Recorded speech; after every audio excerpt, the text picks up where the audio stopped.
Good morning students. आज हमने आप लोगों को ये गोल्डन बाउल नाम का चैप्टर जो अभी तक पढ़ाया हुआ है उसके आपको कॉम्प्रिहेंशन बताने जा रहे हैं। आपको सबको पता है कि गोल्डन बाउल चैप्टर मेरा पूरा ओके हो चुका है, पूरा क्लियर हो चुका है। अब इसके बाद कॉम्प्रिहेंशन। कॉम्प्रिहेंशन में क्या होता है, आपको एक पैरा दिया होगा, पैरे के नीचे क्वेश्चन आंसर दिए होंगे, आपको उन्हीं क्वेश्चन आंसर को उन पैरे से क्या करना है, नोट डाउन करना है, उनका आंसर निकालना है।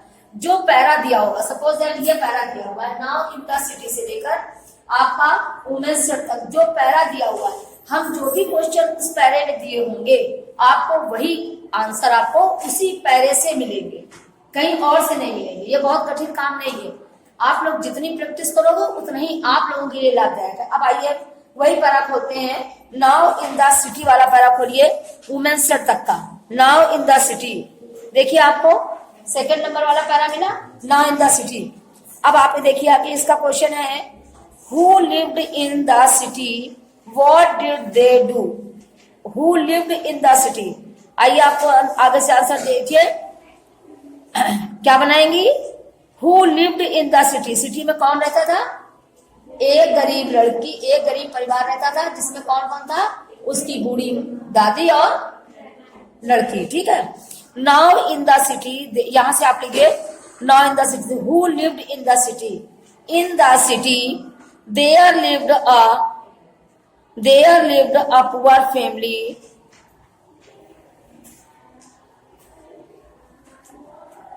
अगर आप चाहें तो यहां से पूरा ले सकती हैं, अगर आपको कोई दिक्कत हो रही है तो यहां से पूरा ले सकती हैं, कि यहां से आप पूरा ले सकती हैं कि who lived in the city, in the city there lived a poor family which had once been rich.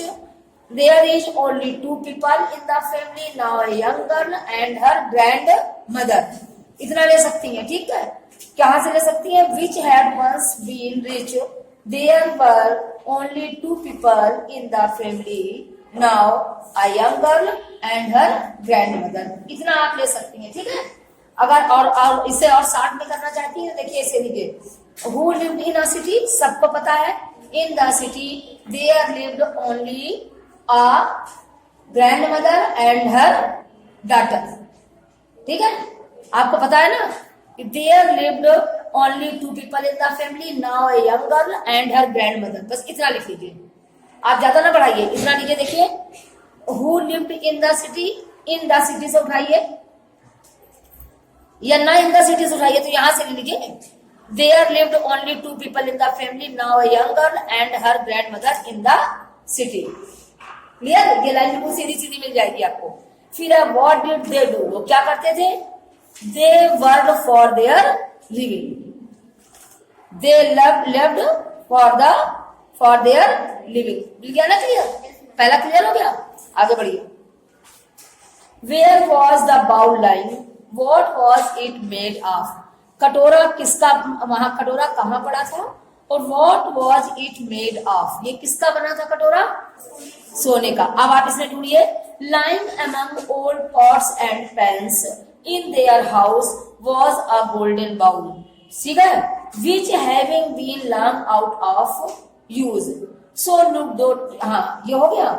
कटोरा कहाँ पड़ा था, in the home, what it was made of gold, ये यहाँ तक पूरा ले लीजिए। having been long out of use, looked so dirty that the two women did not know that it was made of gold।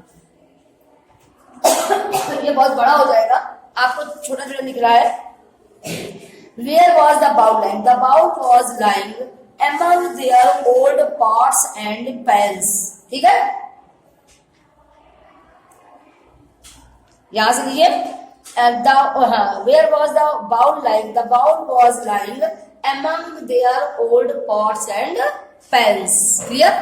अब आगे देखिए दूसरा क्वेश्चन है, what was it made of, it was made of pure gold, it was made of pure gold। देखिए जब आपको छोटा answer ना निकल पा रहा हो, तरीका बता रहे हैं करने का, जब आपसे छोटा आंसर ना निकल पा रहा हो तो आप उस लाइन से जितना आपको समझ में आ जाए आप पूरा लिख दीजिए। कॉम्प्रिहेंशन का मतलब ये होता है, इनमें तो कॉम्प्रिहेंशन आपके इतने बड़े बड़े दिए, एग्जाम में केवल 2 क्वेश्चन आते हैं करने को, एग्जाम में 2 आते हैं, और एग्जाम में 2 में से एक तो आपका टाइटल होता है, लेसन का नाम किसने लिखा है? Good morning students. आज हमने आप लोगों को ये गोल्डन बाउल नाम का चैप्टर जो अभी तक पढ़ाया हुआ है उसके आपको कॉम्प्रिहेंशन बताने जा रहे हैं।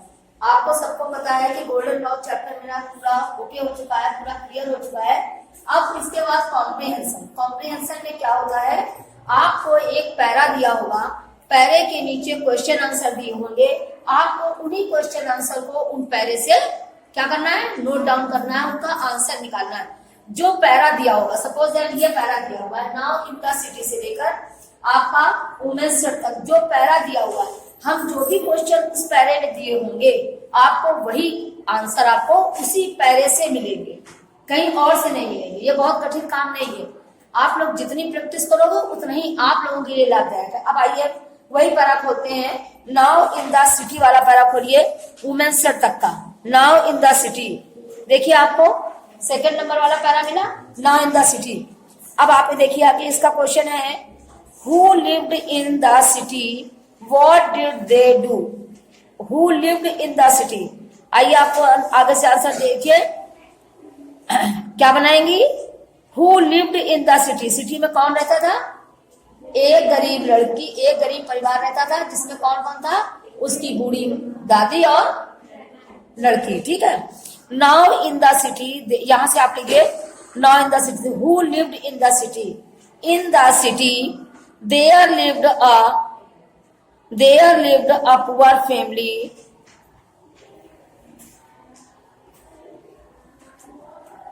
अगर आप चाहें तो यहां से पूरा ले सकती हैं, अगर आपको कोई दिक्कत हो रही है तो यहां से पूरा ले सकती हैं, कि यहां से आप पूरा ले सकती हैं कि who lived in the city, in the city there lived a poor family which had once been rich. There is only 2 people in the family, now a young girl and her grandmother. इतना ले सकती हैं, ठीक है। कहाँ से ले सकती हैं, which had once been rich, there were only 2 people in the family, now a young girl and her grandmother. इतना आप ले सकती हैं, ठीक है। अगर और इसे और शार्ट में करना चाहती है तो देखिए इसे लिखिए, who lived in a city, सबको पता है, in the city there lived only a grandmother and her daughter, ठीक है। आपको पता है ना, there lived only 2 people in the family, now a young girl and her grandmother. बस इतना लिख लीजिए, आप ज्यादा ना बढ़ाइए, इतना लीजिए। देखिए who lived in the city, in the city से उठाइए या ना इन द सिटी से उठाइए, तो यहां से ले लीजिए, there lived only 2 people in the family, now a young girl and her grandmother in the city. Clear, ये लाइन बिल्कुल सीधी सीधी मिल जाएगी आपको। फिर व्हाट डिड दे डू, वो क्या करते थे, they worked for their living, they lived for their living. मिल गया ना क्लियर, पहला क्लियर हो गया, आगे बढ़िए। Where was the bowl lying, What was it made of? कटोरा किसका, वहां कटोरा कहाँ पड़ा था, और what was it made of, ये किसका बना था कटोरा, सोने का। अब आप इसमें ढूंढिए, lying among old pots and pans in their house was a golden bowl, ठीक है, which having been long out of use, so looked, हाँ ये हो गया। कटोरा कहाँ पड़ा था, in the home, what it was made of gold, ये यहाँ तक पूरा ले लीजिए। having been long out of use, looked so dirty that the 2 women did not know that it was made of gold। ये बहुत बड़ा हो जाएगा, आपको छोटा छोटा लिख रहा है। where was the bowl lying, the bowl was lying among their old pots and pans, ठीक है। यहां से लीजिए, where was the bowl lying, the bowl was lying among their old pots and pans, clear। अब आगे देखिए दूसरा question है, what was it made of, it was made of pure gold, it was made of pure gold। देखिए जब आपको छोटा answer ना निकल पा रहा हो, तरीका बता रहे करने का, जब आपसे छोटा आंसर ना निकल पा रहा हो तो आप उस लाइन से जितना आपको समझ में आ जाए आप पूरा लिख दीजिए। कॉम्प्रिहेंशन का मतलब ये होता है, इनमें तो कॉम्प्रिहेंशन आपके इतने बड़े बड़े दिए, एग्जाम में केवल 2 क्वेश्चन आते हैं करने को, एग्जाम में 2 आते हैं, और एग्जाम में 2 में से एक तो आपका टाइटल होता है लेसन का नाम, किसने लिखा है? क्वेश्चन का आंसर है who passed by their door what did he cry. कौन उनके दरवाजे से होकर निकला और कौन चिल्ला रहा था? कौन दरवाजे से पहले निकला है? पहले लालची विक्रेता निकला है ना। आप देखिए इसी पहले से आपको मिल जाएगा। The greedy seller went pass their door crying exchange your old parts for new.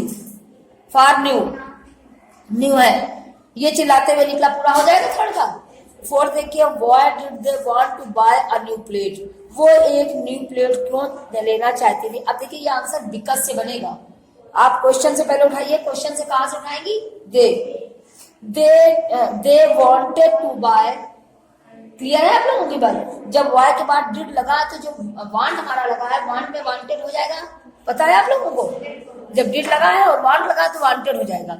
They wanted to buy a new plate because. हाँ बताइए अब बिकॉज से क्या आगे लोगी?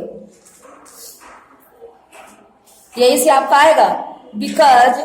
यहां से लीजिए बिकॉज among, यहाँ से because among their old pots and pans in their house was a golden bowl which having been long out of use looked so dirty that two women did not know that it was made of gold।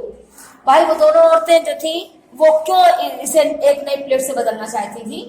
क्योंकि ये कटोरा उनके घर के बर्तनों में पड़ा हुआ था और वो बहुत लंबे समय से यूज नहीं हुआ था और ना यूज होने के कारण वो बहुत गंदा दिखाई देता था। तो वो लोग, यही तो लड़की ने कहा था कि माँ, दादी माँ, ये कटोरा बेकार का पड़ा है, इससे हम एक नई प्लेट बदल लेते हैं ना। ये तो उसके दिखाने पर उससे जब लाइन खींची तो उसको पता चल गया कि ये शुद्ध सोने का बना है। क्लियर है ना? आगे बढ़ जाए। आगे आइए कॉम्प्रिहेंस। अभी तो अच्छा। So the old women day before. आइए इसमें what did the seller suspect. Seller ने, उस विक्रेता ने क्या शक किया? What did he do to know? और उसे क्या पता चला?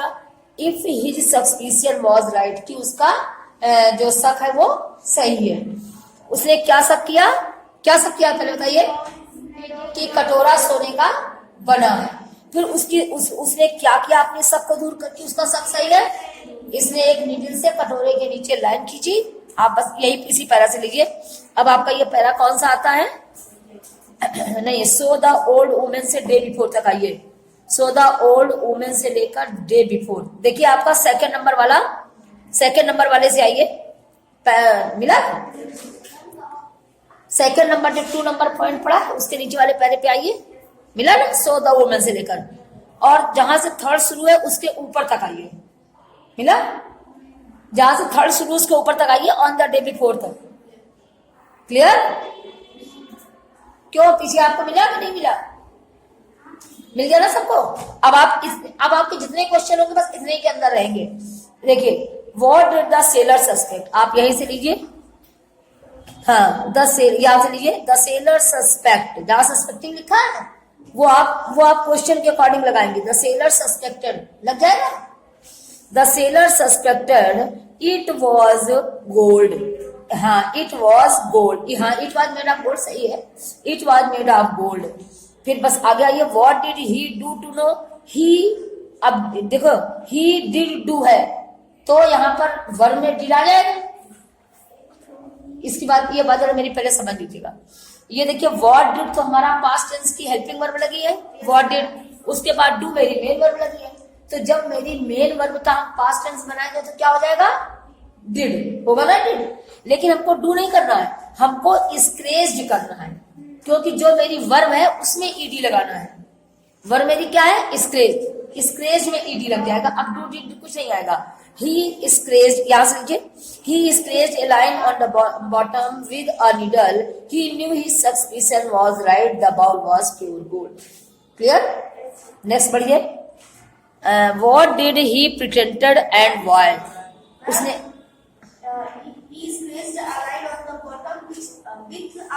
ओके हाँ फिर आगे बढ़िए। was right, the bowl was pure. Okay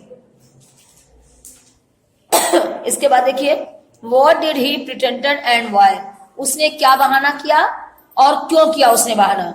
देखिए यहाँ से लीजिए, उसने क्या माना कि यहाँ से he pretended that it was useless and scornfully threw it on the ground. वो चाहता था कि उसे कटोरा मुफ्त में मिल जाए, इसलिए उसने क्या, तो आप लिख लेंगी।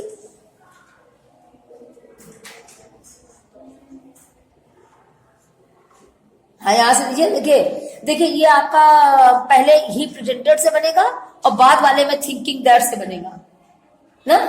देखिए इसमें देखिए दो क्वेश्चन है ना, why did he pretended, what did he pretended, तो ही प्रिटेंडेड, यहां से देखिए he pretended that it was useless and it scornfully threw it on the ground, बस इतना लीजिए केवल। उसके बाद है व्हाई, क्यों उसने ऐसा किया, बिकॉज ही थॉट दैट, या बाय थिंकिंग कर लो, because by thinking that he would get the bowl for nothing. Clear. Next आइए, why did the seller threw the bowl on the ground, उसने जो विक्रेता था उसने कटोरे को जमीन पर क्यों फेंक दिया था, क्यों फेंका था उसने कटोरे को जमीन पर, हाँ क्योंकि वो उसने क्यों, बिकॉज ही प्रिटेंडेड से फिर यही आ जाएगा, क्योंकि देखो कटोरा तो यूजलेस नहीं था, लेकिन केवल वो बहाना कर रहा था कि इस तरीके से गुस्सा करेंगे, दिखाएंगे तो ये लोग समझेंगे अच्छा तुम ऐसे ही ले जाओ, हमें उस फ्री में कटोरा मिल जाएगा। तो आपका आ जाएगा why did the seller threw the bowl on the ground. यहां से देखिए, the seller threw the bowl on the ground, यहां से लीजिए, हाँ यहाँ थ्रू से देखिए लिखा है scorn through it on the ground, यहीं से ले लीजिए। द सेलर थ्रू होगा कि नहीं होगा, पहले बताइए, होगा। The seller threw the bowl on the ground because he pretended, या because he thought that he got the bowl for nothing, मतलब व्यर्थ में मिल जाए, फ्री में मिल जाए। उसके बाद देखिए, why was the young girl sad, वो लड़की, छोटी लड़की क्यों दुखी हुई, और what could the old women not understand, और वो बूढ़ी माँ क्या नहीं समझ सकी, लड़की क्यों दुखी हुई। यहां से देखिए, the young girl was very sad at the seller's rudeness and the old women could not understand why he had come so angry, से पूरा इंसल्टिंग मैनर तक कर जाइए। क्लियर हो गया, हाँ क्लियर है ना, सब हो गए। किसी को अभी भी कोई प्रॉब्लम हो तो बोलिए, तुम्हें नहीं हो तो भी बताओ, नहीं है ना।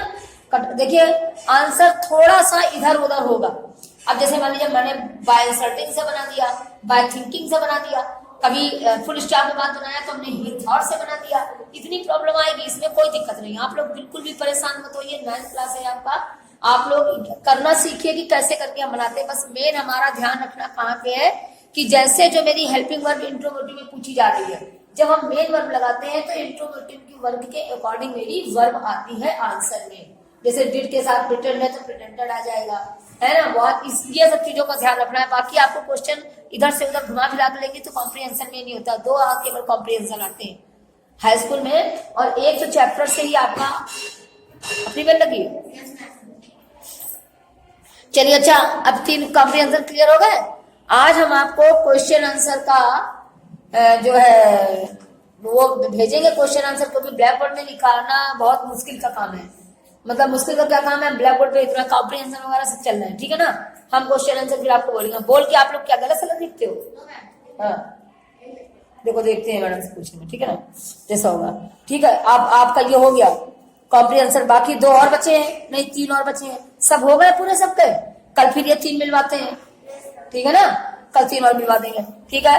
बाकी आपका काम ओके है, सब लोग करके लेके आइएगा, होमवर्क अपना कंप्लीट करके कॉपी लें, और जो भी काम होगा वो फेयर कॉपी में होगा।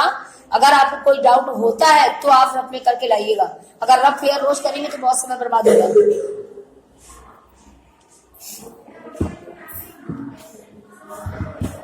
चलिए, किसी को कोई प्रॉब्लम, कोई दिक्कत?